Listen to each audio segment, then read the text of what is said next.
friends, my name is Crystal with Psychic MD, and I'm here to do a little mini reading. I wanted to address the chakras, and today, well, this minute anyways, we're going to go ahead and address the sacral chakra. Now, I have my little cheat sheet and poster, which I'm going to actually bring into the frame. If you don't know about the chakras, tons of stuff online, tons of books about it, but we've already done the root chakra.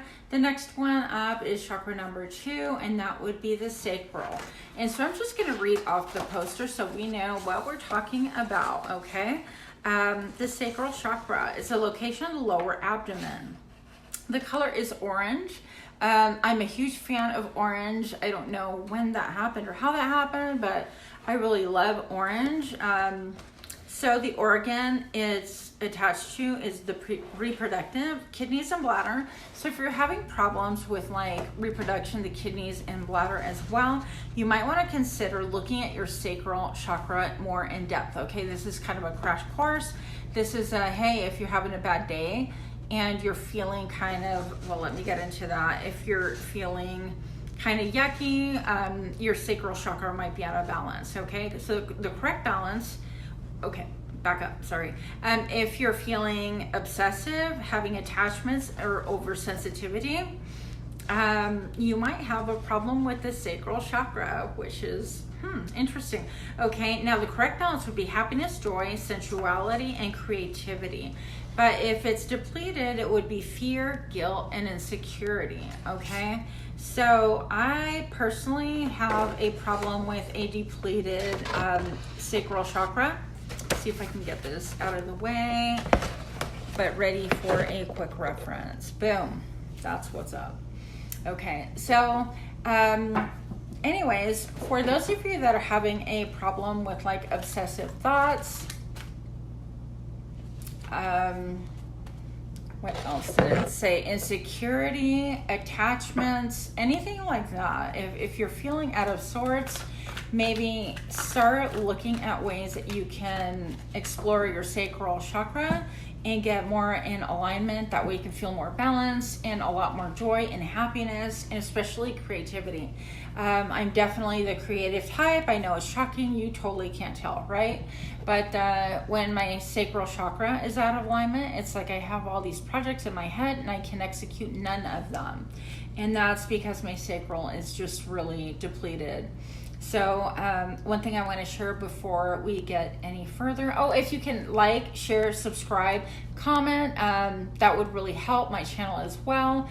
I am doing this obviously just out of a love, but I can really use your support as well if you are so inclined. All right, anyways, I wanted to share with you my juicy citrine crystal. Now, the lighting here does not do it justice, not in the least. It is just incredibly beautiful.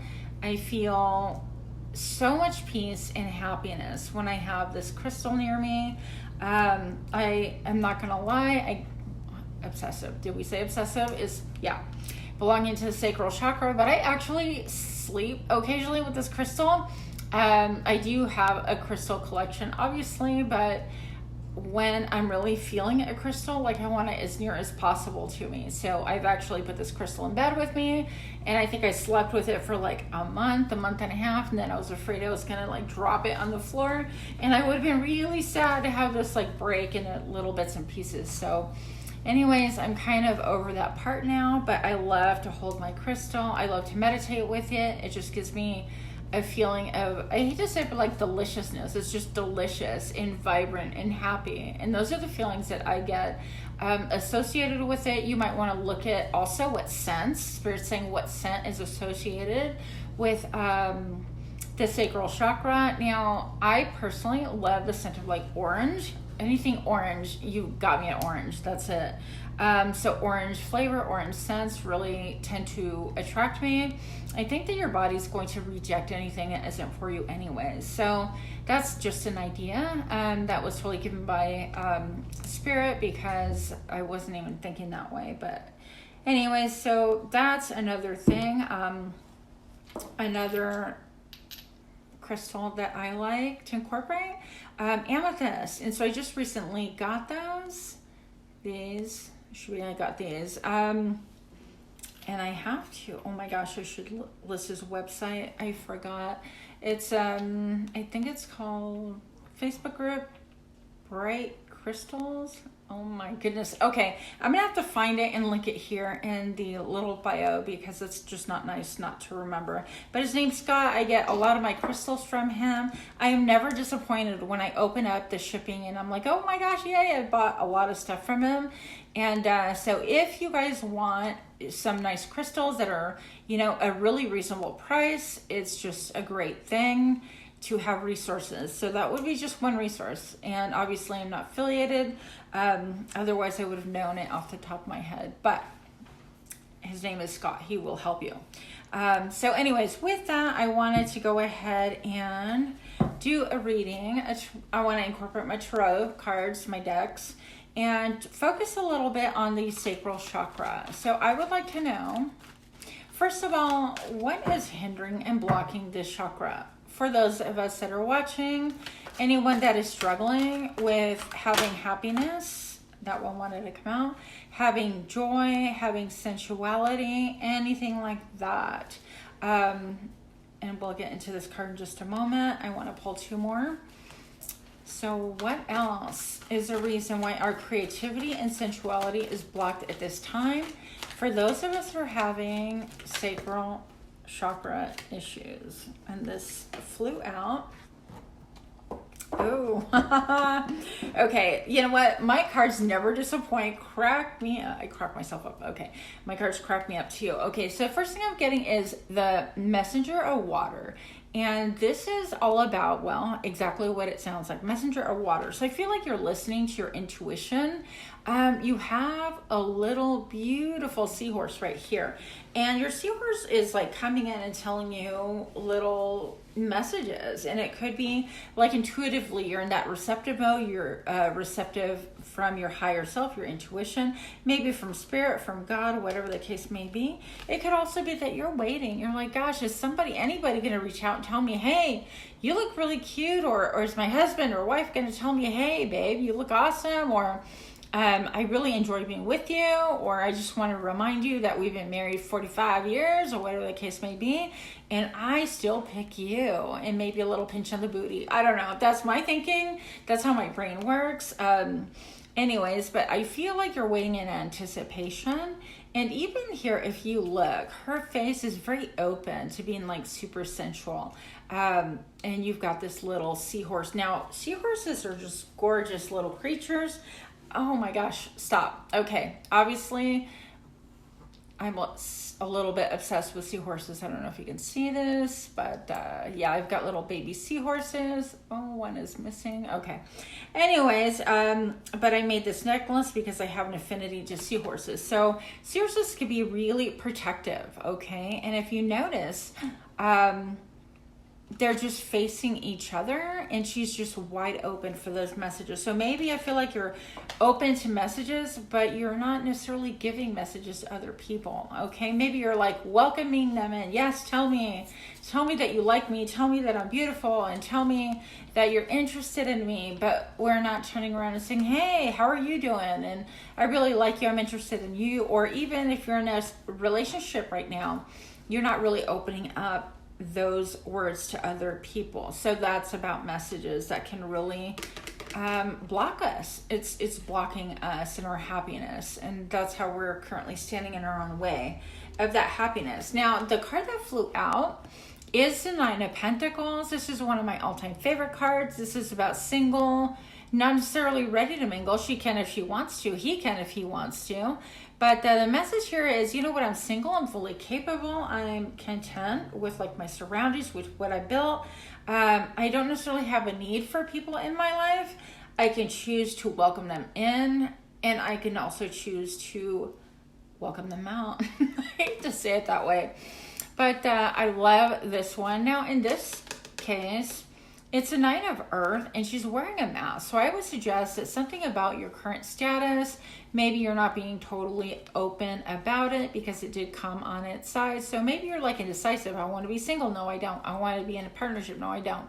You are back and forth in this, and that is creating a little bit of uncertainty. with a blocked message, which really, I mean, if you're going to move forward, then you're firm, then you're going to send that message, right? And if you're going to move forward or away, you'll also send that message. So this is like, back and forth energy. Maybe some people are wanting to leave their partner. Maybe they want a better life with, on their own. But this is someone who keeps deciding and then changing their mind. So we're being a little bit wishy-washy about that, all right? Nine of Pentacles can have a lot to do with having unusual hobbies, being comfortable with those hobbies. Maybe you're not totally comfortable with your hobbies, with what you do, how you do things. Maybe you haven't had a lot of good feedback from people around you, or you just feel like, gosh, do I have to be like such an oddball, which would totally be me, by the way. And the answer is yes, I have to. There's no way around it. But there is also like a really big, I'm going to say, a mystery behind you. Okay. And I just looked, I saw 1111 on my phone. A great mystery behind us. If we are having a problem with the sacral chakra, it just seems like, what is it that's going to give us that juiciness, that life, that excitement that we want? And we're not totally sure. And yeah, Spirit's like confirming that on the right side.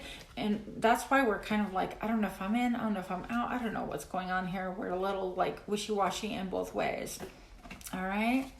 So another thing I want to clear up too is wearing orange can be really helpful. Thank you. At this time. Orange is going to be something obviously pertaining to the sacral chakra, and that will help to bring about that like liveliness, that happiness, that like joy, that juiciness, any of those positive things that we want. Sensuality, you guys, if you want like more romance in that way, definitely embrace the orange. Okay, so this card actually flew out of the deck, the Page of Fire. And so I feel like sometimes maybe you're in the process of starting a project that you're excited about, but you can't quite get it off the table or get it in motion. You're a little bit stuck. And this can really be because your sacral chakra is blocked. Now, the interesting thing is that you are totally fierce. You have everything that it takes. Like, there's this tiger, and you know what? I don't know much about them. I'm not even going to lie and pretend here. I'm just going to say there's a tiger. And I think just with the natural speed and the commanding presence and all of that, you can have what you want, but you have to pounce. You have to like get up and go for it. Okay, so maybe taking some action towards what you're passionate about, what you're excited about, what brings about your sensuality. Maybe especially for some of us women, getting a new haircut, new hair color, anything like that can really kind of help us push us over that ledge of feeling that joy and that juiciness and that creativity. Okay, so I would propose consider those things as well as little helpful tools. The next thing that I have here is the call. My dog needs to go out. Okay, the call, and this is about forming a judgment call. You need to make a judgment call on what is going to be good for you. I have the number 20 here. I affiliate that with the number 2, which is, for me, choices and options, but more importantly, it's about personal power. So what gives you true joy, true excitement, whether you like to play video games, whether you like to watch TikToks, or if you like to draw, paint, sing, dance, whatever the case may be, start focusing on those more and not so much worried about what other people think about what you do. Because if that's your jam, then do it. I think that you need to stand firm in that, and that's reclaiming your power, and that in return is going to help your sacral chakra just to feel that joy, that excitement, that confidence. Okay. The next thing I have is the Four of Pentacles. So there is, for some of us, a need to hang on to our money, to be a little bit reserved, a little bit conservative. Maybe we're not really sure on how to proceed forward. And so we are holding on to every single emotion that makes you excited, that gives you joy, that gives you kind of like that mojo to go with it. And I know personally, applying it to myself. This would be about just even doing this channel and reading the way I do. I'm like, who's gonna, I don't know. But it's just on my heart. I feel like we all need to be connected and just to be a little bit more open and vulnerable with each other. And I think that this can help at least 1 or 2 people out there. But anyways, don't be so quick to hold on to your emotions, about what your talents are, about what you can actually do and how you feel like you shine and you serve other people. Because you know what? There's a shoe that fits everybody out there. I don't know where that came from, but there you have it. That's my biggest wisdom word spoken today. A shoe that fits everybody. Now, I want to show you this. Now, that's what's going to help you unblock your sacral, get out of the stagnation, whether you have writer's block or painter's block or, I want to say cock block, anything else, right? Anything that just is feeling stagnant, feeling like it's not going anywhere. But this will set things in motion, is reclaiming that personal power. You are on the right trajectory. I can never say that word right, but you really have to make some decisions and pursue what's good for you. In the end, pursue sheer bliss, and I think that the rest will fall in line. And yeah, and with that, I'm gonna end this little mini read with the Ace of Cups. That's once again, it's the holy grail, and this is that chalice that you want to share with one person. This is about nurturing. This is about something super special. Look at how it has this little pearl here where it's like a baby. I don't even know what that is, but I just love how he's holding on to it. It's very tender. It's precious. He's not going to give it to just anybody. She obviously gender fluid, and funny, we're talking directly about a seahorse that can, I think, be both sexes, but that's a whole different topic for somebody that has more education on that than I do. So yeah, but this is about just holding on to what you love. Hold on to what you love. And this seahorse looks a little different, and he's not going to be everybody's cup of tea, but he's going to be a nice tall drink for the right person. Okay, so with that, I feel like that's going to help you reclaim your game. I don't know, it's going to make your stride vibe. All these rhymes. But with that, I hope that something here popped out to you and spoke to you. If it did, please do write me a comment, share, like, subscribe. I would really appreciate you doing any of those actions and your time, energy, and effort. So with that, I will leave you, and you have a fantastic day. Namaste.